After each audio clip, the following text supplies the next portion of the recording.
Kumusta po kayo lahat? Andito po tayo ngayon sa Pantal River of Dagupan City. Yan po yung Star Plaza.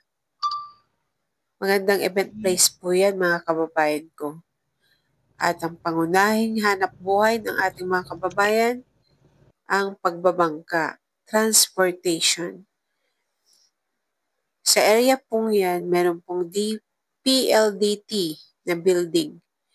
Maraming salamat po sa suporta na ibinibigay niyo po sa ating channel, Filipino TV and Filipino Life Stories. Maging bahagi po kayo mga kababayan ko. Transportation po yan papuntang palengke ng Fishport. Sa next episode po natin, see you on our next video. Please subscribe to our channel. Thank you very much. God bless everyone.